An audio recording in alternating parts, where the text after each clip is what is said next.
Assalamualaikum warahmatullahi wabarakatuh. Alhamdulillah wa kafa wassalatu wassalamu ala nabiyyina Muhammadin wa ala alihi wa ashabihi ahli sidqi wal wafa. Nabiyyina Muhammadin wa ashabihi ajma'in, amma ba'du. Jamaah salat maghrib yang dirahmati Allah Subhanahu wa ta'ala, mari kita lanjutkan kajian kita. Tentu pertama kita bersyukur kepada Allah Subhanahu wa ta'ala, kita masih berikan kesempatan berada di Raudhatun min Riyadhil Jannah, taman dari taman surga. Tentu banyak yang diliburkan. Saya mendapatkan beberapa WA dari pengurus masjid, ada beberapa kajian yang diliburkan. Pertama, ini semua karena takdir Allah Subhanahu wa ta'ala. Ya, isu-isu belakangan ini maka kita kembalikan semua kepada Allah. Wah, ini musibah. Tidak ada satu musibah kecuali sudah tercatat di Lauhil Mahfuz. Surah Al-Hadid yang tadi kita baca dalam salat maghrib, ayat 20, surah 57 ayat 20, ma asaba min musibatin fil ardi wala fi anfusikum illa fi kitabim min qabli an nabra'aha inna dzalika 'ala Allah yasir. Tidak ada satu musibah yang terjadi pada diri manusia dan apa yang terjadi di muka bumi kecuali semua sudah tercatat di Lauhil Mahfuz. Jauh-jauh Allah sudah ketahui, Allah sudah catat. Tujuannya dalam rangka menghadirkan rasa takut kita kepada Allah. Itu tujuan utamanya, agar kita semakin takut, semakin bertakwa kepada Allah. Al-Isra 59. Al-Isra ayat 59. Ya, Allah mengirim tanda-tanda kebesarannya kepada kita. Ya, yang akhirnya adalah takhwifa, agar kita semakin takut kepada Allah dengan menjalankan syariatnya. Karena kita sudah menjalankan syariatnya, insya Allah kita akan dijaga oleh Allah. Karena Allah yang menentukan orang sakit, orang sehat, Allah semua yang menentukan. Penyakit ini erat kaitannya dengan dosa, maka kesehatan erat kaitannya dengan ketakwaan kita. Maka semakin kita bertakwa, insya Allah kita akan semakin dijaga oleh Allah. Sebelum ini terjadi tentu Al-Quran sudah menjelaskannya pada surah Al-A'raf 133. Surah Al-A'raf 133, Allah sudah menjelaskan bahwa Dia akan mengirim tufan, ya, kemudian al-jarada wal kummala wad dafadi', ya, wabah-wabah, kutu-kutu, belalang-belalang, itu akan dikirim oleh Allah lalu menyebar seperti apa yang terjadi sekarang. Jadi orang Islam tidak panik, tidak kaget ya, karena sudah dibicarakan dalam Al-Quran, ya, sudah dibicarakan. Karena itu sekali lagi mari nasihat buat diri saya, diri kita, semakin tingkatkan ketakwaan kita, terutama zikir-zikir kita kepada Allah, ya, kita tingkatkan. Saudara, pada bulan lalu kita telah membaca celaan menyibukkan diri dengan ilmu dunia tetapi jahil tentang masalah akhirat. Ya, sibuk dengan ilmu dunia tapi jahil ilmu akhirat. Seperti yang sudah kita baca, alimun bi amri dunya jahilun bi amri akhirah, kata Nabi kita. Ya, Allah benci, Allah murka kepada yang pertama sakhabim bil aswaq, orang-orang yang ya gaduh di pasar, ya, berisik di pasar, gaduh. Kenapa kalau orang gaduh itu cerewet, cenderung dikuasai syaitan, dan pasar itu kan sudah banyak syaitannya. Maka yang ada kalau di pasar banyak zikir, bukan gaduh, bukan main musik dan sebagainya. Itu dimurkai oleh Allah, dibenci oleh Allah yang gaduh di pasar. Ya, yang kedua adalah ya Jawas, kasar, angkuh. Ya, kasar dan angkuh. Itu juga dimurkai, dibenci oleh Allah. Kemudian rakus lagi kikir. Ya, rakus kikir. Semangat ngumpulin harta tapi susah dibagi. Itu dimurkai oleh Allah. Ya, kalau hanya kikir saja itu bakhil namanya. Ya, bakhil bisa jadi ya orang kaya, miskin bisa bakhil. Tapi ini sudah rakus, semangat ngumpulin harta tapi nggak semangat harta itu dibagi. Itu dimurkai oleh Allah, dibenci oleh Allah. Dan ya kata Nabi kita, alimun bi amri dunya jahilun bi amri akhirah. Ya, orang yang dibenci oleh Allah Subhanahu wa taala selain yang tadi sudah kita sebutkan, orang yang lihai dalam masalah dunia tetapi jahil dalam masalah akhirat. Ya, kalau sudah bicara ekonomi, bicara kesehatan, ya bicara persoalan dunia dia kuasai, gelarnya banyak, ya bahkan sampai guru besar. Ya, tapi kalau ditanya tauhid tidak ngerti. Ya, ditanya tentang Nabi Muhammad SAW tidak faham. Ya, tidak faham. Tapi kalau bercerita tentang sejarah-sejarah dunia, ya tentang apa ini geografi dan sebagainya, antropologi dan sebagainya, faham dia. Ya, sibuk dengan urusan dunia, tapi tidak betah kalau sudah duduk di majelis ilmu, nggak betah. Ya, tapi kalau sudah suruh meneliti betah dia. Ya. Itulah orang-orang yang dimurkai oleh Allah. Karena itu mudah-mudahan kita difahamkan oleh Allah terhadap agama kita ini. Dan tidak ada kata terlambat. Ya, tidak ada kata terlambat. Anak kita sembari kita pondokkan, ya kita sibukkan dengan belajar agama, dan kita juga kita manfaatkan majelis-majelis ilmu untuk selalu kita berusaha agar kita semakin paham terhadap agama kita ini. Dan ilmu yang paling tinggi tentu ilmu akidah, ilmu tauhid. Ya, sebagaimana yang sudah kita bahas pada bulan lalu. Pada hari ini kita akan baca beberapa bab, yakni larangan memahami agama dengan pemahaman yang dangkal. Larangan memahami agama dengan pemahaman yang dangkal. Kalau sudah bicara agama itu ya tiga: maqala Allah, maqala Rasul, wa maqala sahabah. Jadi kalau sudah bicara ilmu agama itu maknanya tiga: qala Allah, qala Rasul, qala sahabah. Apa yang Allah katakan Quran, apa yang Nabi katakan hadis, apa yang para sahabat katakan athar.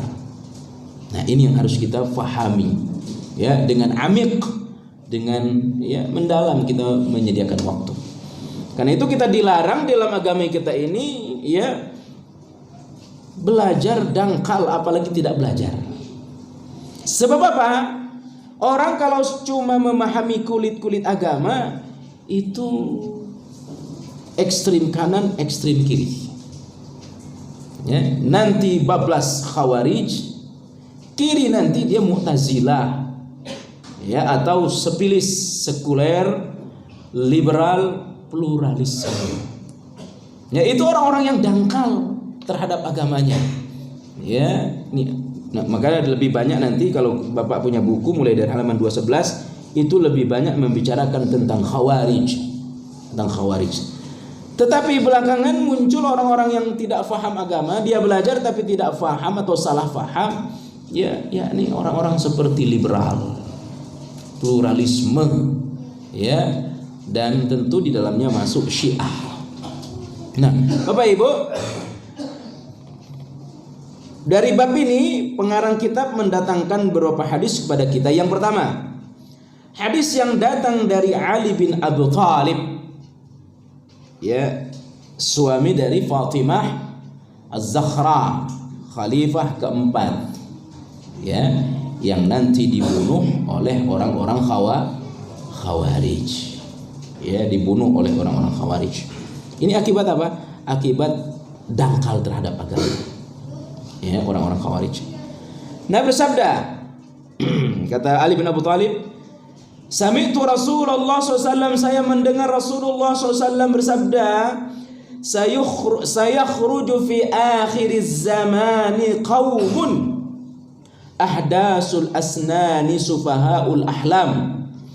Di akhir zaman nanti akan muncul sekelompok orang di mana mereka masih berusia belia, sangat muda, ya. Ahdasul asnan, sangat muda. Kalau tua namanya kabura sinni. Nah, itu tua itu dalam bahasa Arab. Kalau anak muda ahdasul asnan. Ya, maaf, giginya itu masih sangat segar. Asnan itu jamak dari sinun, gigi, masih sangat segar. Tapi kalau sudah tua, kabura sinni, maaf, giginya itu udah mulai rapuh. Kata orang, giginya tinggal 2. Nah, itu maknanya orang tua. Jadi indikasinya gigi. Ya, ahdasul asnan, anak-anak muda. Mereka akan muncul di akhir zaman, anak-anak muda, tetapi sufahaul ahlam. Ya, sufahaul ahlam. Mereka ini lemah akal. Akalnya lemah. Yaquluna min khairin qaulil bariyah. Mereka, anak-anak muda tadi, ya, insya Allah bukan kita, karena kita juga masih sangat muda ini, ya. Insya Allah hadis ini tidak kena kita, karena kita terus belajar memperbaiki agama kita, dan kita tidak akan mudah berbicara agama. Jadi kita ini nasihatnya buat diri saya, diri kita, jangan bermudah-mudah bicara agama kalau memang kita tidak terlalu paham. Lebih baik banyak diam. Ya, jangan kita banyak bicara biar dikatakan paham agama. Ya, kadang-kadang orang banyak bicara. Ya, kemarin di Masjidil Haram ada ceramah, orang-orang sekarang ini malu dikatakan tidak paham. Kata Syekh, ya, malu dikatakan tidak paham. Maka kalau ada bicara agama dia ikut nimbrung bicara. Ya. Dia tidak takut dimurkai oleh Allah karena mengatakan saya tidak tahu. Ya. Ketika ditanya perkara, malu dia berkata saya tidak tahu, padahal sungguhnya dia tidak tahu. Maka dia akan jawab dengan jawaban yang terpaksa, yang kadang-kadang jawabannya itu tidak benar. Ini berbahaya. Maka nasihat saya buat diri saya, buat diri kita semua, kalau memang kita tidak paham apa yang ditanya kepada kita, lebih baik kita diam. Lebih baik diam. Ya.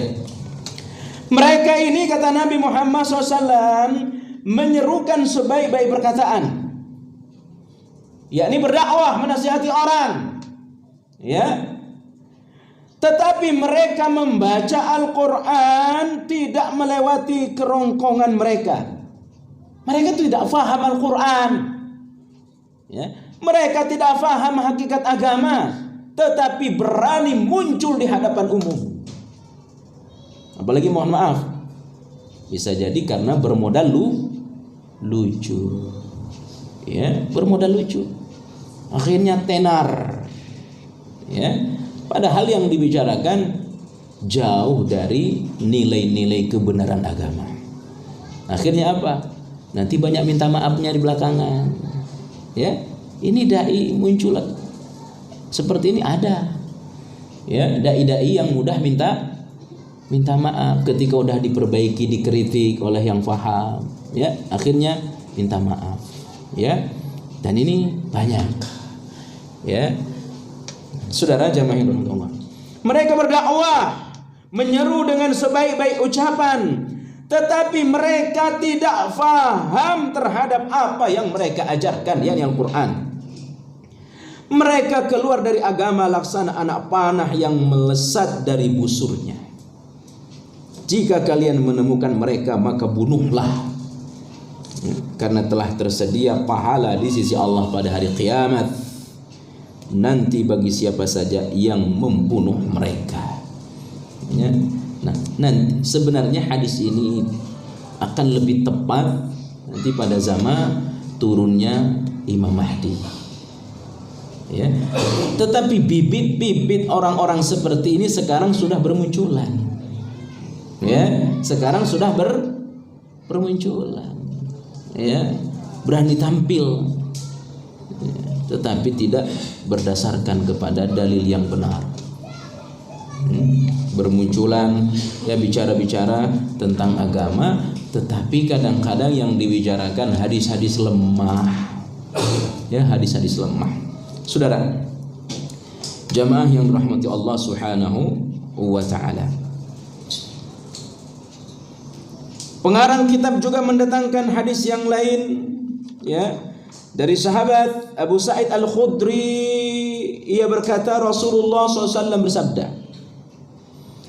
"Inna min dhi'i hadha qauman yaqra'una al-Qur'ana la yujawizu hanajirahum." Sesungguhnya dari keturunan orang ini ya, akan muncul sekelompok orang yang membaca Al-Quran tapi tidak melewati kerongkongan mereka. Mereka keluar dari Islam seperti anak panah yang melesat dari busurnya. Mereka membunuh orang Islam dan membiarkan para penyembah berhala. Andai kata aku menemukan mereka, maka akan aku tumpas mereka sampai akar-akarnya. Ya, sekali lagi ini lebih kepada Khawarij. Lebih kepada Khawarij yang sudah muncul sebenarnya pada zaman Nabi Muhammad SAW. Orang yang disebut dengan Zulkhuwaisirah, memiliki jenggot panjang. Ketika Nabi berbagi harta ghanimah, ya, harta rampasan apa? Perang. Tiba-tiba Nabi memberikan agak lebih kepada orang-orang yang baru masuk Islam dalam rangka ta'liful qulub. Dalam rangka apa? Ta'lif al-qulub. Ini orang baru masuk Islam, biar dia senang kepada Islam dikasih lebih. Ya, maka ada itu bibit Khawarij. Engkau tidak adil ya Rasul. Ya, engkau tidak adil. Kami yang udah lama ini ya dikasih sedikit, sementara yang baru masuk Islam dikasih banyak. Itu oleh Umar bin Khattab mau dipenggal lehernya. Nabi marah. Kalau saya tak bisa berbuat adil, lalu siapa yang bisa berbuat adil selain saya, kata Nabi. Ya. Nabi saja dianggap tidak adil. Itu bibit Khawarij tuh. Bibit Khawarij. Nah, nanti puncaknya itu pada zaman Ali bin Abu Thalib, pasca terbunuhnya Utsman ibn Affan. Ya, dia demo itu Ali bin Abu Thalib. Dia demo ya dengan alasan ingin menegakkan syariat Islam. Wahai Ali, kenapa kau tak bunuh? Kenapa kau tak hukum pembunuh Utsman bin Affan? Padahal Ali bin Abu Thalib ini masih mencari fakta hukum. Siapa pembunuhnya sebenarnya? Ya, siapa pembunuh Utsman bin Affan? Maka dicari. Ya, maka mereka bunuh Ali bin Abu Thalib dengan alasan ya Ali bin Abu Thalib tidak menegakkan syariat Islam. Ya, mereka ini bicaranya Islam. Ya, mereka bicara Islam. Nah, sampai sekarang muncul orang-orang yang sok bicara Islam. Makanya sedikit-sedikit menganggap tagut pemerintah. Ya, itu dianggap pemerintah halal darahnya diperangi. Ya, itu sekarang muncul. Ya, gampang mengkafirkan orang. Ya, itu menyerang ke masyarakat iya, menyerang ke pemerintah juga iya. Itu Khawarij. Ya, itu Khawarij. Kenapa? Karena mereka dangkal pemahamannya terhadap syariat Islam. Ya. Nah, kalau mereka bukan Khawarij, Bapak Ibu jamaah yang rahmati Allah Subhanahu wa taala, ya, kalau orang-orang dangkal pemahaman terhadap syariat Islam, akhirnya mereka akan beragama jauh dari nilai-nilai Islam. Ya, mereka semangat ibadah, tapi ibadahnya tidak sesuai dengan apa yang diinginkan zat yang diibadahi, yakni Allah Subhanahu wa taala. Akibatnya apa? Lelah beribadah, sesat ia. Seperti yang Allah sebutkan Quran surah Al-Kahfi, qul hal nunabbi'ukum bil akhsarina a'mala. Maukah aku tunjukkan, ya, katakan kepada mereka wahai Muhammad, ada orang-orang yang rugi dalam beribadah. Al-akhsarina a'mala alladzina dhalla sa'yuhum fil hayatid dunya wa hum yahsabuna annahum yuhsinuna sun'a. Yani orang-orang yang tersesat dalam ibadah. Dhal, tersesat. Kenapa mereka tersesat dalam ibadah? Karena pemahaman mereka terhadap ilmu sangat dangkal. Semangat beribadah tidak diimbangi dengan ilmu. Ya, itu Yahudi Nasrani begitu tuh. Ya, kalau Yahudi punya ilmu tidak diikuti dengan rajin ibadah. Kalau Nasrani semangat ibadah tidak diimbangi dengan semangat mencari ilmu. Ya, makanya kita ini diperintah rajin menuntut ilmu. Tujuan utamanya apa? Bukan membodoh-bodohi orang, bukan mendebat orang, bukan agar kita dikatakan alim, agar kita dikatakan pintar, tapi agar kita keluar dari pemahaman yang batil dan agar ibadah kita ini benar-benar kepada sumber yang benar, yakni Al-Quran dan Sunnah. Banyak orang beribadah, Pak, semangat, tetapi karena tidak diimbangi dengan ilmu yang benar tersesat. Ya, makanya saudara, orang Khawarij semangat mengkafirkan orang karena ilmu mereka dangkal. Masyarakat biasa, ya, semangat beribadah tidak diimbangi dengan ilmu yang benar, akhirnya ibadah mereka sesat. Nah, kalau dai, ustadz, ya, kalau tidak diimbangi dengan ilmu yang benar, dua dia, sesat dan menyesatkan. Sesat dan menyesatkan. Dalam bahasa Nabi kepada sahabat Khuzaifah ibn Yaman, itu disebut dengan du'atun ala abwabi jahannam. Di akhir zaman nanti akan muncul, kata Nabi Muhammad SAW, dai-dai, ya, tapi dai yang menyeru ke neraka. Itu kata Nabi, ya, dai yang menyeru ke neraka. Manis ucapannya, pintar bicaranya, lancar, tetapi yang didakwahkan adalah dakwah ngajak ke neraka. Bagaimana ada dai ngedakwah ngajak ke neraka? Ngajak ke surga. Betul dia ngajak ke surga, tetapi karena tidak diimbangi dengan ilmu yang benar, akhirnya sesat dan menyesatkan. Ya, karena itu jamaah yang dirahmati Allah Subhanahu wa taala, nasihat bagi diri saya, bagi diri kita semua, mari kita semangat menuntut ilmu agar kita tidak tersesat dalam beribadah. Ya. Saudara, hadis yang ketiga dibawakan oleh pengarang kitab kepada kita dari sahabat Abis Al-Ghifari. Ia berkata, Rasulullah sallallahu alaihi wasallam bersabda. Hadis ini sahih, ya, dan juga dinyatakan sahih oleh Syalbani rahimahullahu taala. Badiru bil a'mali khisalan sitta. Bersegeralah kalian beramal sebelum datang 6 perkara. Kata Nabi, bersegeralah kita beramal sebelum datang 6 perkara. Bahkan oleh Imam Qurtubi dalam kitabnya At-Tazkirah, kalau 6 perkara ini sudah muncul, itu kita berdoa kepada Allah mati, tapi dengan mati dalam keadaan bertauhid boleh, ya, daripada kita terfitnah.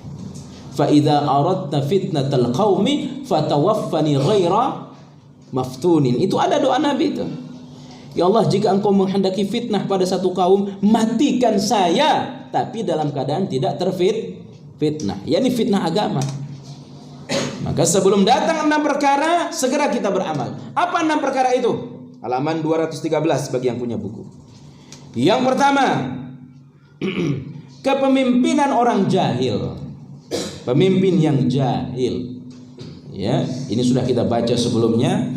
Di antara ciri akhir zaman, bermunculan orang-orang yang pingin jadi pemimpin, tapi tidak amanah. Ini sudah kita baca pada 3 bab sebelumnya.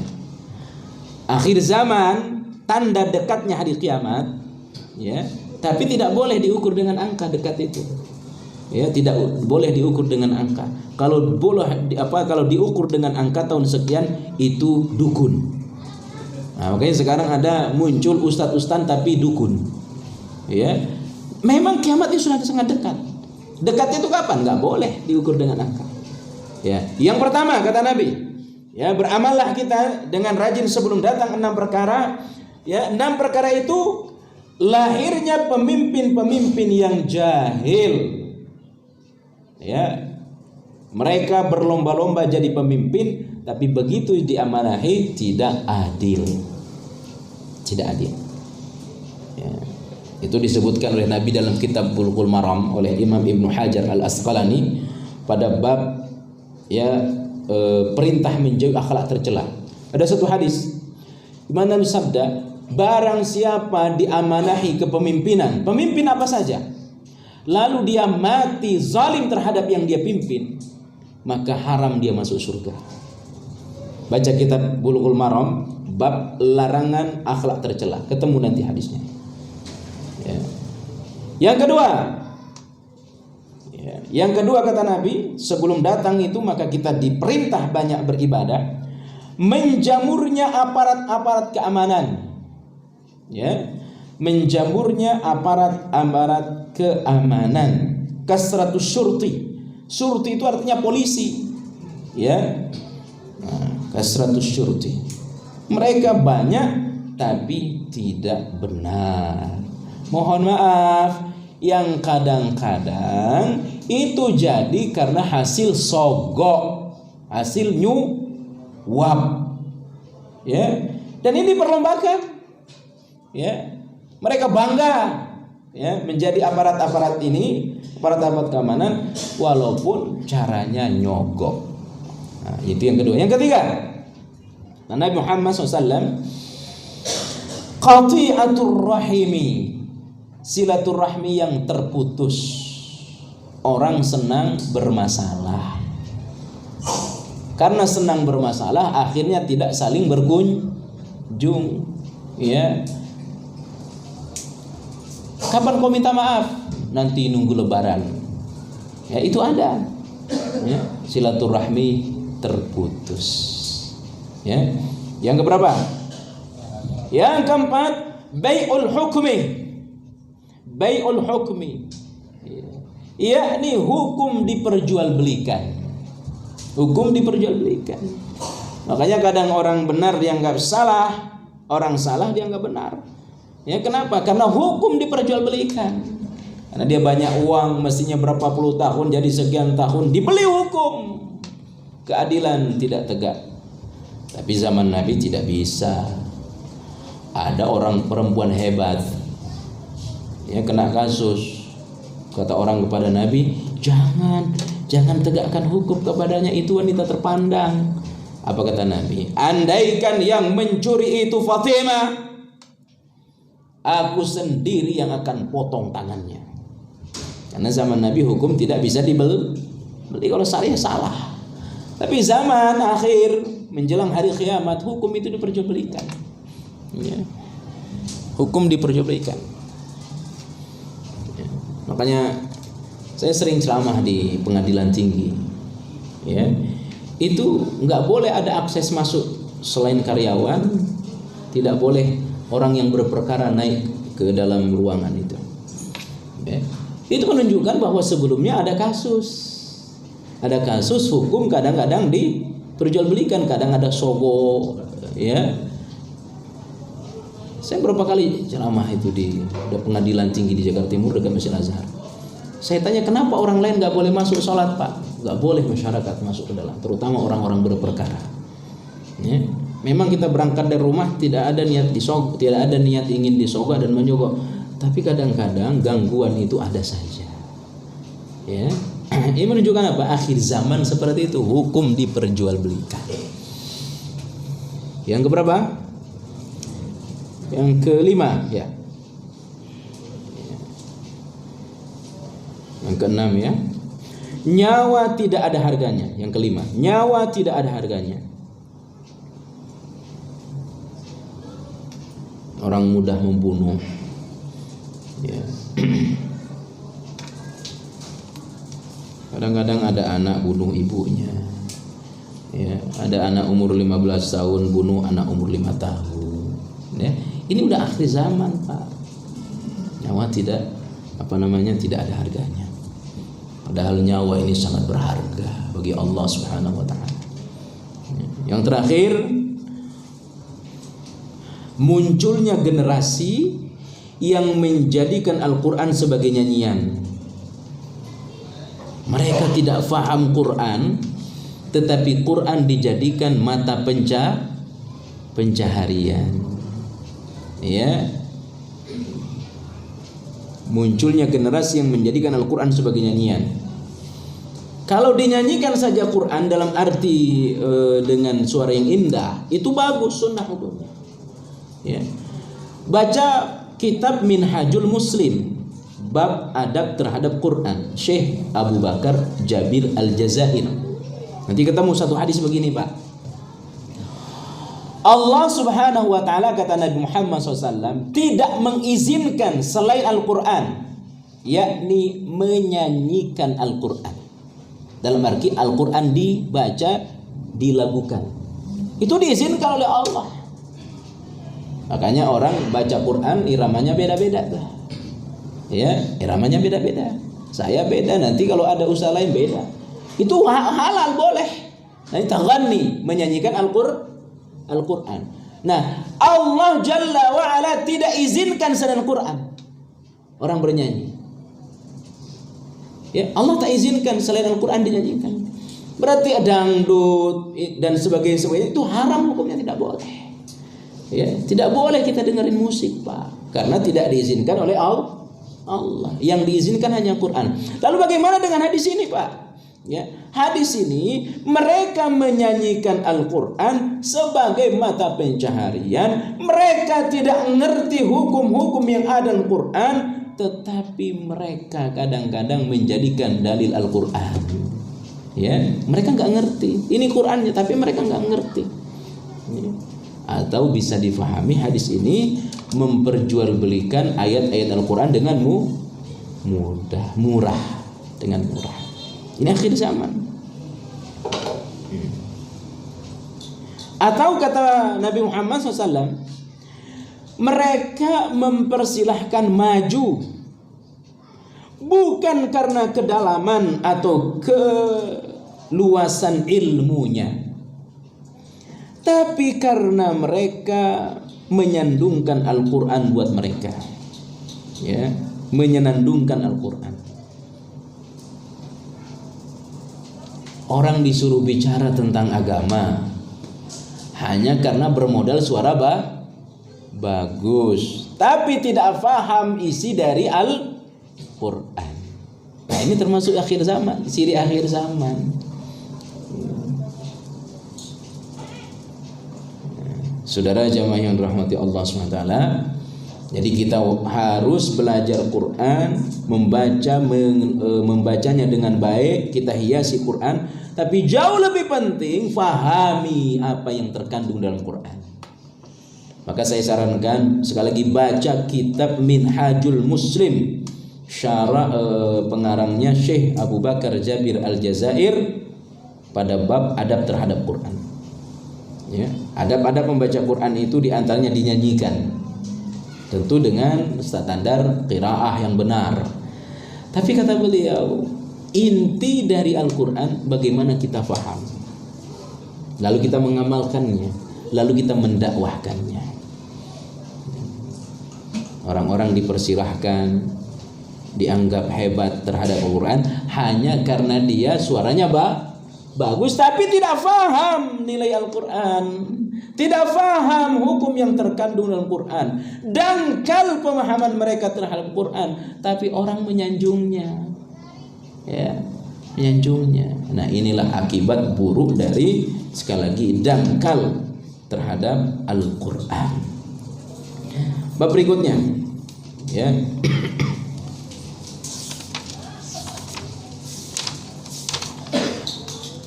Halaman 225. Jadi kita lewati karena banyak sekali lembarannya, sudah mewakili saya rasa pembahasan kita. haramnya berdusta atas nama Rasulullah SAW. Ini juga bahaya terhadap ilmu. Jadi bab kita ini masih fokus bab ilmu. Ya, bab pertama itu akidah, bab kedua tentang ilmu. Nah, bab sekarang ini adalah haram berdusta atas nama Rasulullah SAW. Ada berapa hadis yang dibaca, yang disampaikan oleh pengarang kitab. Yang pertama, hadis yang datang dari sahabat Abu Hurairah radhiyallahu anhu, "Man kadzaba 'alayya muta'ammidan falyatabawwa' maq'adahu minan nar." Barang siapa sengaja berdusta atas namaku, maka hendaklah dia mempersiapkan tempatnya di neraka. Yang kedua, datang dari sahabat Mughirah bin Syu'bah, "Inna kadhiba 'alaysa laysa kakadzabin 'ala ahadin." Orang berdusta atas namaku tidak sama dengan orang berdusta atas nama orang lain. "Man kadzaba 'alayya muta'ammidan falyatabawwa' maq'adahu minan nar." Barang siapa berdusta atas namaku, hendaklah dia mempersiapkan tempat duduknya di neraka. Yang terakhir, yang ketiga, "Man haddatsa haditsa wa huwa yara annahu kazibun fahuwa ahadul kadzibin." Ya, barang siapa berbicara, ya, menyebutkan ini ada riwayat dari Nabi SAW, yakni hadis, padahal dia tahu itu memang tidak ada dari Nabi. Ya, ini dari Nabi, qala Rasulullah, padahal Rasul tak pernah berkata, maka sungguhnya adalah pendusta. Ia adalah pendusta. Bagaimana kita mendudukkan bab ini, Bapak Ibu? Ini termasuk dosa besar. Ya, ini termasuk dosa besar. Berkata Rasulullah bersabda, padahal Rasul tak pernah bersabda. Kalau dia tahu memang itu hadis lemah, tapi tetap dia katakan dari Rasulullah SAW, yang pertama, Allah sudah siapkan tempatnya neraka. Yang kedua, dia adalah pendusta yang paling pendusta. Apa ada? Banyak. Kemarin masuk 1 Rajab, tersebar luas hadis-hadis tentang puasa Rajab. Jadi langganan tiap tahun. Begitu masuk tanggal 1 Rajab, puasa 1 Rajab begini pahalanya, puasa 2 Rajab begini pahalanya. Dan itu masuk setiap bulan Rajab di HP-HP kita. Ya, padahal Nabi tidak pernah berkata demikian. Maka itu adalah pendusta. Pendusta. Contoh yang kedua, ya, ada orang berkata dari Nabi, padahal Nabi tidak pernah berkata, "Man fariha bidukhuli Ramadan harramallahu 'alan niran." Barang siapa bergembira dengan datangnya bulan Ramadan, ini hadis nanti marak menyambut bulan Ramadan, targhib Ramadan. Kita akan sering dengar ini dari para lisan-lisan para ustadz yang sama sekali yang tidak faham tentang hadis. Barang siapa bergembira dengan datangnya bulan Ramadan, maka Allah haramkan dia masuk neraka. Ya, yang kedua, yang ketiga, ya, ini para pendusta memperjualbelikan hadis padahal Nabi tidak pernah. Dibagi Ramadan kepada 3 bagian, 10 pertama, 10 kedua, 10 ketiga. Ya, inilah contoh-contoh para pendusta agama. Contoh-contoh para pendusta agama. Dan yang terakhir, ya, ada ceramah tadi saya lihat pagi hari, bahwa akan terjadi ledakan besar di hari Jumat. Akan terjadi ledakan besar di hari Jumat. Kalau itu terjadi, masuklah ke kamar, kemudian berselimut, baca Subuhul Qudus. Siapa yang membaca ini, dia akan terjaga dari ledakan besar. Ya, dan itu ramai, ditonton jutaan orang. Padahal ini hadis maudhu'. Ini yang ceramah orang hebat, terkenal dia. Ya, tapi karena tidak berdasar kepada hadis yang benar, akhirnya dia berdusta atas nama Nabi Muhammad SAW. Bapak Ibu, kedustaan atas nama Nabi Muhammad SAW itu tidak ada pengecualiannya. Kalau memang itu hadis lemah, katakan lemah. Sebab begini Pak, kadang-kadang orang berdusta atas nama Nabi tak masalah kalau itu targhib tarhib, fadilatul amal. Oh tak masalah kalau menyerukan semangat ibadah, tak masalah kalau itu fadilah amal. Tetap ya, Bapak bisa buka dalam bab ini ya, pada halaman ya. Udah azan ya. Nanti kita lanjutkan. Jadi saya ingin ulangi lagi sebagai gambaran nanti. Tidak ada bedanya dalam masalah akidah, dalam masalah semangat beribadah. Kalau memang itu lemah, katakan lemah. Ya, kalau memang itu lemah, katakan lemah. Sebab ada pemahaman syubhat di tengah masyarakat, kalau untuk semangat ibadah tak masalah. Ya, kalau untuk semangat ibadah tidak masalah. Ini syubhat yang banyak terjadi. Ya, maka Bapak Ibu ada buku yang isinya syubhat, yakni kitab Fadilatul Amal. Itu syubhat benar di tengah masyarakat. Kenapa? Karena orang termakan syubhat kalau untuk semangat ibadah tidak masalah. Akhirnya dibaca. Qala Rasulullah. Setiap selesai salat dibaca. Ya, qala, padahal Rasul tak pernah berkata. Ini kedustaan atas nama Nabi. Ya. Maka inilah ya Ustaz Yazid bin Abdul Qadir Jawas dalam bukunya ya dirasah manhaj salaf itu ya, beliau mewanti-wanti aliran-aliran terhadap kepada kita, termasuk ada satu sempalan yakni orang menyemangati ibadah tapi menyemangatinya dengan hadis lemah. Kita lanjut Pak Desya. Assalamualaikum warahmatullahi wabarakatuh. Dan tarhib serta nasihat.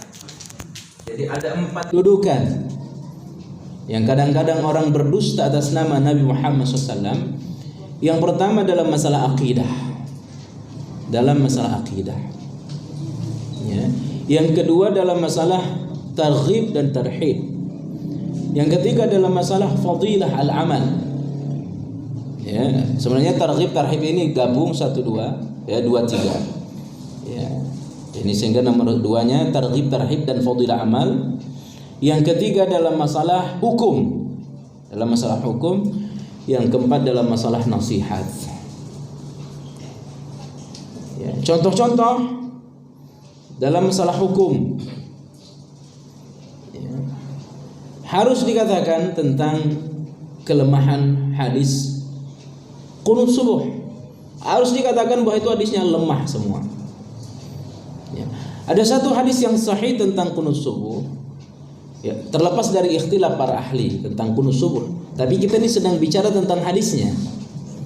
Ya, kita bicara tentang hadisnya, bukan tentang qunut subuhnya. Hadis tentang qunut subuh bahwa Rasulullah SAW tidak pernah ya berhenti dari qunut subuh, salat qunut dalam salat fajar, itu hadisnya lemah. Terdapat dalam kitab Al-Azkar An-Nawawiyah. Al-Azkar itu sepakat para ulama tentang kelemahannya. Adapun hadis yang sahih tentang qunut subuh disebutkan oleh Imam Ibnu Hajar Al-Asqalani dalam kitabnya Bulughul Maram. Ada bab salat berjamaah. Ada dialog. Ya, ada dialog. Seorang anak bertanya kepada bapak. Anak bertanya kepada bapaknya. Bapaknya ini jumpa dengan Rasulullah SAW, sahabat Nabi. Ya, dia adalah sahabat Nabi. Lalu anaknya bertanya, anaknya tabi'in. Wahai bapak, engkau telah bermakmum di belakang Rasulullah. Engkau telah bermakmum di belakang 4 khulafaur rasyidin. Apakah mereka qunut subuh? Bapak ini menjawab, ini adalah perkara baru. Ini adalah perkara baru, ai muhdatsun. Ini perkara baru. Ini hadis sahih tentang qunut subuh. Ini menunjukkan zaman Nabi tidak, zaman 4 khulafaur rasyidin juga tidak. Itu yang kuat. Sekali lagi ini kita sedang tidak berbicara hukum qunut. Ya. Nah, itu yang pertama. Yang kedua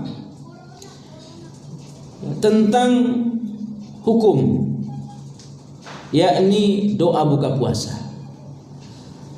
orang sudah kadung ya berdusta atas nama Nabi dengan membaca doa Allahumma lakasumtu wa bika amantu wa ala rizkika aftartu. Ini memang ada riwayat, tapi riwayatnya mungkar. Ini termasuk hadis mungkar. Ya, orang yang meriwayatkannya ini adalah sangat lemah sekali. Tetapi orang sudah kadung ya termakan oleh kebohongan, sehingga susah merubah kecuali orang-orang yang sudah mau ngaji. Ya, sementara ada hadis yang sahihnya, zahabaz zama'u wa batallatil uruqu wa sabatal ajru insyaallah. Ya. Itu tentang hukum, tentang fadilah amal. Ya, tentang fadilah amal. Makanya saya ingin ulang bahwa hadis atau buku tentang fadilah amal itu didominasi adalah hadis-hadis lemah. Ya.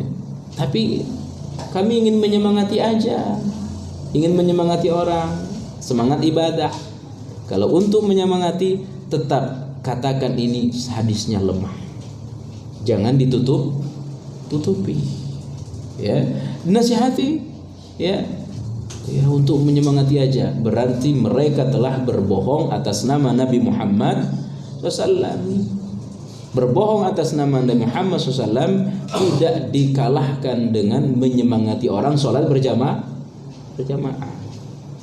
Tetap dosanya lebih besar orang berdusta atas nama Nabi dengan orang tidak sholat berjamaah ke masjid.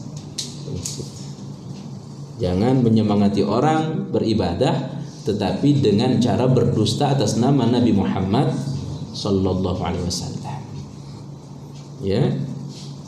Atau dalam bab nasihat, ya, dalam bab nasihat. Apa contoh? Tadi sudah kita sebutkan hadis-hadis dalam bab nasihat.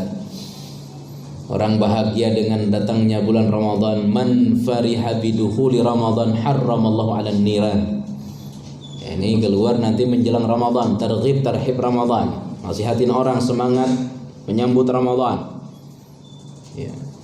Makanya di mana-mana itu ada yang namanya kebiasaan targhib Ramadan. Dan selalu hadisnya dibawakan tuh, padahal itu enggak ada hadisnya. Barang siapa gembira dengan datangnya bulan Ramadan, maka Allah haramkan dia dari neraka. Ini nasihat, dan nasihat ini menyesatkan. Ya, membikin acara menyambut Ramadan tidak masalah, nyemangatin orang, ngingatin orang, tetapi jangan berdusta atas nama Nabi Muhammad sallallahu alaihi wasallam. Masih dalam bab Ramadan, nasihat 10 pertama, 10 kedua, 10 ketiga, ya. Nah, ini orang-orang berdusta atas nama Nabi Muhammad sallallahu alaihi wasallam. Apa nasihat pentingnya bagi saya, bagi kita? Ya, betahlah kita duduk di majelis ilmu. Ya, dan kita harus hati-hati karena ini zaman ya orang sudah banyak menghabiskan waktunya dengan media sosialnya. Ibarat orang jailun nundukiyun. Ini sekarang udah generasi nunduk ke HP orang nih. Ya, banyak berita-berita masuk. Ya. Orang menyebar berita bohong soal virus, soal penyakit, itu dosa besar. Apalagi menyebar hadis. Dan itu adalah dosa paling besar, kebohongan yang paling besar. Seperti yang Allah sebutkan dalam Quran surah Al-An'am ayat 144. Kebohongan yang paling besar adalah orang berdusta atas nama Nabi. Ini kata Allah padahal tidak, ini kata Nabi padahal tidak. Itu kebohongan yang paling besar. Saudara, maka nasihat Quran lainnya apa? Al-Isra 36. Surah Al-Isra 36, surah ke-17. Kalau memang kita tidak punya ilmu, katakan saya tidak punya ilmu. Allah berfirman, "Wala taqfu ma laysa laka bihi ilmu." Janganlah kamu mengikuti sesuatu yang tidak kamu ketahui. Ya. Kalau memang tidak tahu, katakan tidak tahu. Jangan kata guru, jangan kata ustadz, jangan kata nabi, padahal nabi tidak pernah berkata. Ya, nabi tidak berkata. Maka orang beriman banyak diamnya dalam urusan dunia, apalagi dalam urusan agama. Banyak diam. Saudara jemaah yang dirahmati Allah Subhanahu wa taala.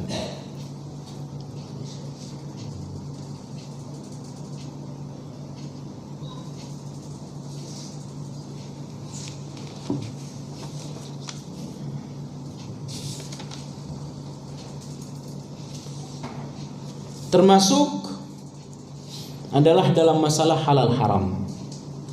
Dalam masalah halal haram.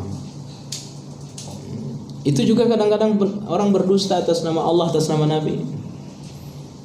Karena semangat bahas wala bara, sehingga orang mengharamkan membeli ya yang dibikin, yang dibuat oleh orang kafir. Gak boleh, haram hukumnya.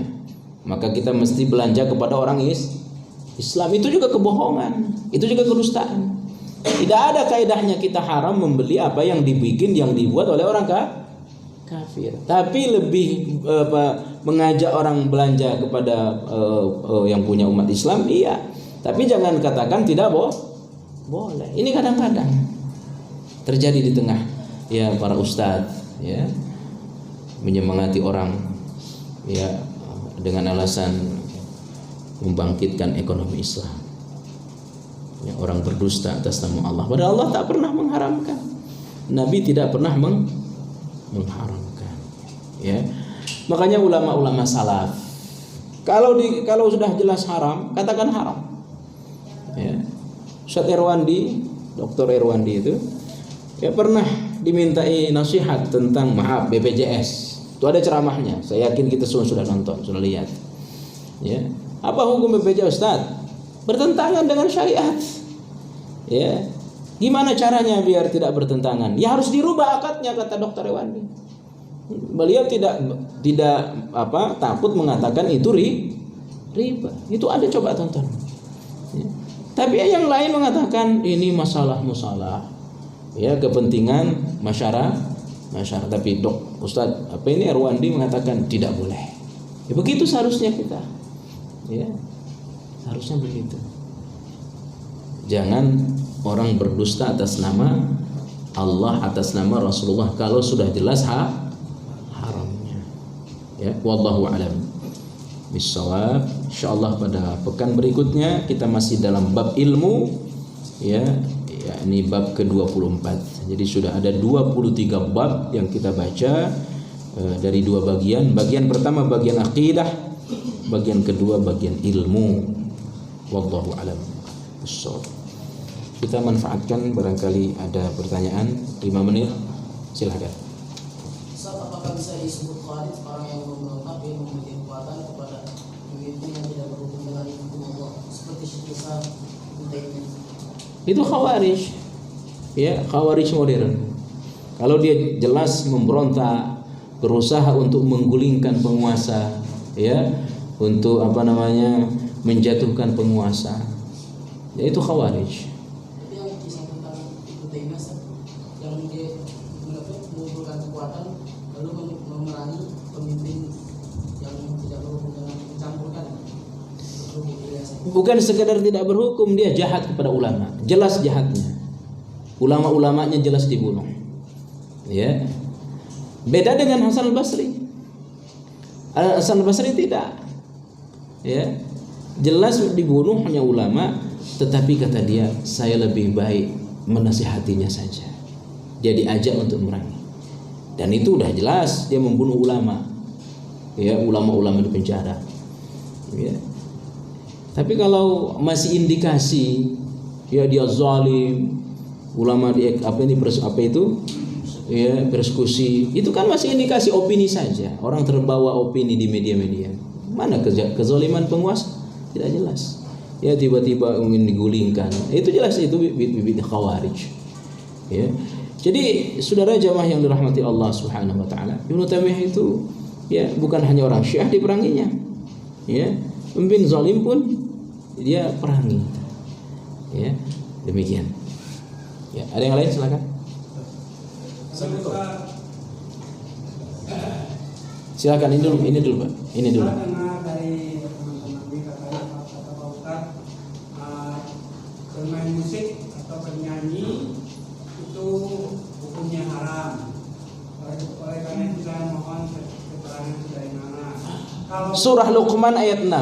Kalau memang itu haram, kenapa kok Indonesia mempunyai lagu kebangsaan Indonesia Raya, lagu perjuangan? Kok kenapa MUI itu diam saja, tidak bersuara atau tidak menyatakan memberi fatwa? Pertama, musik. Apa ya? Musik itu jelas sepakat para ulama haramnya. Ya. Bagaimana dengan nyanyi-nyanyian? Nah, nanti di sini ikhtilaf. Selama dia tidak berbau, tidak ada musik, ada yang mengatakan boleh. Kalau itu nyanyian syair-syair jihad, ada yang membolehkan. Tapi kalau sudah diikuti musik, sepakat. Ya, para ulama salaf. Apa dalilnya Pak? Surah Luqman ayat 6. Saya dengar lagi dari ceramah-ceramah Maulid misalnya waktu Rasulullah SAW hijrah ke Madinah. Nah, Rasulullah Kecuali daf. Rasulullah disambut dengan Daf. lagu qasidahan. Itu saya dengar dari penceramah. Daf. Rebana. Rabbana Ya. Rasulullah pun dia tidak menyatakan bahwa itu tidak boleh. So ya. Yang kedua lagi Pak Ustaz. Yang kedua, apakah Islam itu tidak menganjurkan atau tidak boleh kita itu menjadi kaya Pak Ustaz? Gimana Pak? Tadi kan masalah itu musik Pak ya. Udah selesai ya? Yang musik. Udah selesai musiknya? Belum sih. Bapak nggak dengar musik kan? Saya paham dari Bapak Pak Ustaz bilang kan kalau dengan musik itu haram untuk jangan Pak Ustaz ya. Bapak paham Pak Ustaz. Kalau ada lagi kan ada istilah jadi perbedaan pendapat. Nah, Kalau tanpa musik, yang itu nyanyi perjuangan, itu berbeda pendapat. perbedaan pendapat. Saya udah paham Pak Ustaz. Sekarang yang kedua. Sekarang mau apa? Yang mana Bapak? Coba bentar dulu. Kalau dengan musik Bapak mau haram ya? Kalau saya pendapat saya Pak, nggak haram Pak Ustaz. Yang kedua. Mubah ya, Masya Allah. Gak boleh. Apa yang saya kan dengan Pak Ustaz, saya awal hanya mendengarkan dari ustaz lain. Ustaz lain kan membaca kitab kita. Bukan. Kalau musik akademi dangdut, Kalau saya itu kan ada yang berpendapat kan gak ada. saya itu istilahnya seperti Mbak Irama, judi itu haram.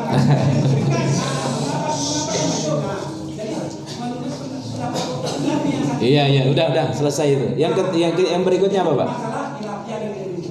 Nah, kedua itu tadi, kalau kita kan dengerin katanya seolah-olah umat Islam ini tidak boleh kaya. Nah, cukup dengan apa adanya yang sudah dapat.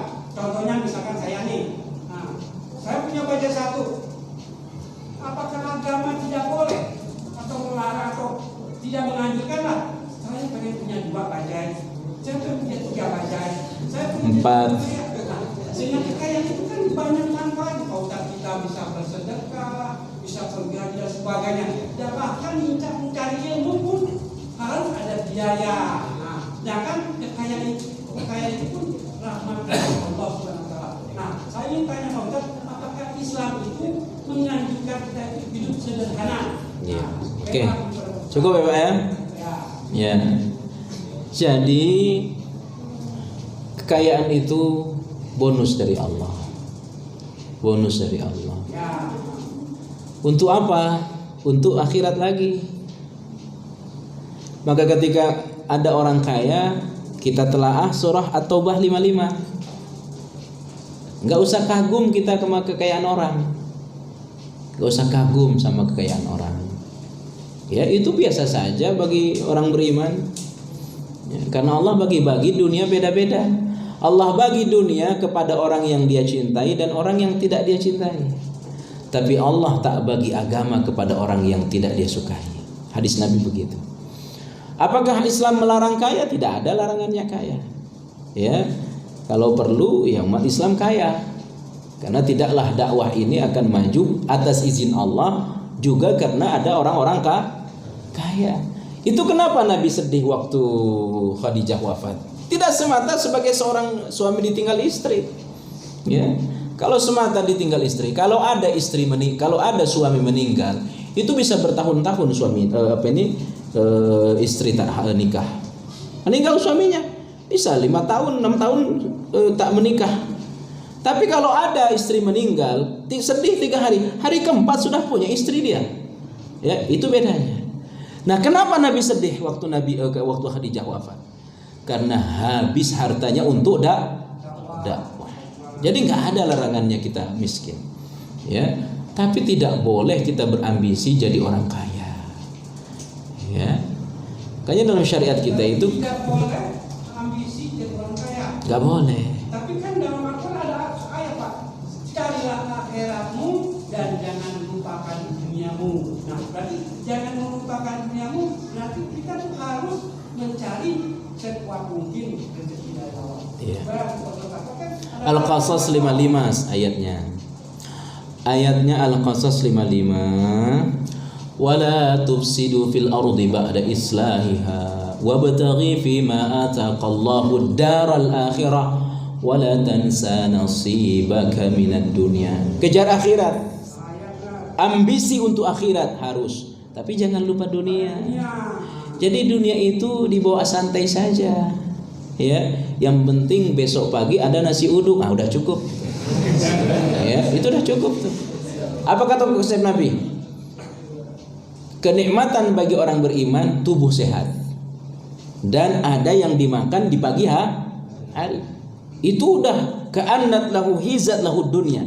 Itu udah raja dunia itu. Itu penguasa itu. Badan sehat, pagi ada yang bisa dimakan. Itu udah dunia udah dia pegang, udah dia genggam tuh, dunia. Jadi kalau dia semangat kerja, iya, karena kerja bagi orang Islam bagian daripada Allah kasih bonus harta banyak. Kembalikan tuh hartamu itu ada orang miskin di sekitarmu. Ya, hartamu banyak tuh bapakmu belum haji, belum umrah, hajiin tuh. Hartamu banyak tuh rumah Allah belum selesai, ada anak yatim, ada fakir miskin. Ya, bukan untuk berbangga-bangga. Ya, bukan untuk berambisi punya bajai 2, punya bajai 3. Ya, tetapi untuk akhirat. Saya doakan Bapak punya bajai 10 lah ya. Oke, cukup ya. Ada yang lain? Salah, silakan. Assalamualaikum. Salam. Kalau salam lengkap dong Pak. Assalamualaikum. Salam warahmatullahi wabarakatuh. Baik Pak, kemarin ada sama Ustaz. Salam mau ngagetin orang. Assalamualaikum. Begini, kemarin atau siap. Dia tadi menyampaikan Saya nggak suka diadu-adu begitu. enggak, saya pendengar setia terus terang. Pendengar setia di mana-mana saya. Tapi jangan diadu hukumnya ya. Iya, bukan saya mengadu pendengar setia saya. Pertamanya menyampaikan bab wudu tentang yang membatalkan wudu antara suami dan istri. Nah, saya sampaikan, bagaimana kalau waktu Nabi surat Siapa Ustaz Iqbal namanya? Bal. Bagaimana kalau saat Nabi itu kan tahajud, dia nyenggol istri sang istri Aisyah. Dia berargumen bahwa itu bukan alasan.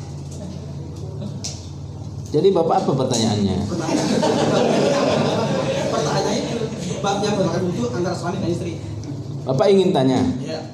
Kalau Ustaz tadi Menyampaikan itu kan saya akan menyampaikan argumen tentang saat Nabi nyenggol sang istri Aisyah waktu itu. Tapi dia saat itu menyampaikan itu bukan alasan. kalau Bapak pilih yang mana? Batal apa tidak? Kalau saya pribadi saya enggak batal. Ingin memperkuat ya. Iya. Kalau Ustaz sendiri tidak batal. Tidak batal bersentuh kulit lelaki dengan perempuan. Tapi kalau udah wudu ngapain lagi sentuh-sentuhan? Ya. Udah berangkat aja ke masjid. Ya. Itu rumah Nabi. Kenapa bersentuh kulit dia dengan Nabi? Karena pertama Aisyah tidak sholat, sedang haidah. Yang kedua rumah Nabi sempit. Ya, rumah Nabi sempit. Yang ketiga Nabi tak sholat ke masjid karena sunnahnya sholat itu sholat sunnah di rumah. Ya. Tiba-tiba sedang sholat senggol-senggolan, lain pula bapak nanti. Makanya cari tempat yang lebih khusyuk, ya. Dan memang pendapat yang, tapi ikhtilaf tidak bisa kita dalam persoalan fikih memaksa pendapat orang, ya. Kami sendiri memilih pendapat tidak batal. Bersentuh kulit lelaki dengan perempuan tidak batal. Itu kalau batal, capek orang tawaf, Pak. Ya, setiap sentuh, ya, tempat wudu jauh. Wudu lagi dia sana, balik lagi, nggak selesai tawafnya nanti. Ya. Jadi tidak batal. Itu pendapat kuat. Tapi pendapat lain begini. Itu dibahas dalam kitab Mazahib Al-Fiqh ala Mazahib Arba'ah. Ya. 4 mazhab. Saya punya bukunya, ada terjemahannya. Kalau bersentuh kulit lelaki dengan perempuan yang bukan mahram, itu batal, pendapat pertama. Tapi kalau bersentuh kulit lelaki dengan perempuan mahram, itu tidak batal. Jadi kalau bersentuh kulitnya dengan bukan mahram, batal. Pendapat kedua, kalau dengan mahram itu batal, tidak batal. Tapi kalau dengan bukan mahram, batal. Pendapat ketiga ada lagi, ya, bersentuh kulit dengan bukan mahram asal tidak pakai syahwat, nah itu tidak batal. Tapi kalau sudah pakai syahwat, batal, ya. Atau, ya, dengan perempuan yang belum balik, itu juga ada. Sentuh kulit dengan perempuan umur 5 tahun, jabat tangan, tapi yang dibayangin emaknya, ya. Ini sedang jabat tangan dengan anak umur 5 tahun perempuan, tapi seolah-olah dia sedang jabat tangan dengan ibu anak ini. Itu kata ulama bisa batal wudunya. Sampai sebegitunya para ulama, begitulah hebatnya para ulama. Ya, kalau Ustaz sendiri bagaimana? Kami sendiri, ya, tidak batal. Tidak batal bersentuh kulit, baik itu dengan yang bukan mahram atau yang mahram. Begitu Pak, ya. Oke. Demikian. Ada lagi? Satu lagi? Cukup? Assalamualaikum warahmatullahi wabarakatuh. Assalamualaikum. Untuk masalah yang kunut subuh, kalau misalnya saya pribadi, Kita tidak bahas hukum kunut subuh tadi, soal hadisnya saja tadi. hadisnya. Cuman kalau imamnya kunut, kita Iya. ikut atau enggak? Oke, itu ikhtilaf para ulama, ya. Kalau Ustaz Firanda, beliau ulama, ya. Kalau imamnya kunut, kita ikut kunut. Kalau Ustaz Yazid, karena ini udah kunutnya sendiri sudah sunnah, ngapain kita ikut yang tidak sunnah? Kalau Ustaz sendiri bagaimana? Imam kunut, saya tidak ikut kunut. Ya. Apa dalilnya yang mengatakan imam kunut kita kunut? Innama ju'ilal imam liyu'tamma bih. Adanya imam itu untuk diikuti. Kalau imamnya kunut, ya makmum ikut kunut. Saya ambil pendapat tengah-tengah Syekh Utsaimin. Kalau kita seorang yang sedang ingin menarik simpati di tengah masyarakat, dalam arti dakwah, dai, maka boleh kita ikut kunut. Tapi kalau kita bukan orang yang tak punya kepentingan di tengah masyarakat, nggak usah kita ikut kunut. Nggak ikut kunut, nggak ada fitnah, mendingan tidak usah ikut kunut. Ya, itu soal ikhtilaf para ulama. Tapi kami sendiri, ya, kalau jadi imam nggak pernah kunut, jadi makmum imamnya kunut juga nggak kunut, nggak ikut kunut. Itu kami. Ya, tapi ustaz lain, ya, itu ada ceramah Dr. Firanda itu, kalau imamnya kunut, kita ikut kunut. Ya, itu ikhtilaf saja. Demikian. Saya ingin ulang, kita berbicara bukan masalah kunut, kita sedang bicara masalah hadisnya. Oke, cukup ya Pak, ya. Bapak, saya ingin perkuat pemahaman tentang musik sekali lagi. Kalau itu sudah berbau zina, itu haram Pak, sepakat para ulama. Ya, sepakat para ulama. Mau ulama manapun. Ya, misalkan apa? Ya, yang isinya membuka aurat, itu udah haram itu hukumnya Pak. ya, membuka aurat ya. Dangdut mana ada orang tak buka auratnya, Pak? Ya. Maka sampaikan ke istrinya, jangan tonton akademi dangdut itu. Haram itu, Pak, enggak boleh, Pak. Hah? Enggak boleh, Pak, enggak boleh. Sudah selesai. Subhanakallah bihamdika asyhadu an la ilaha illa anta astaghfiruka wa atubu ilaik. Assalamualaikum warahmatullahi wabarakatuh.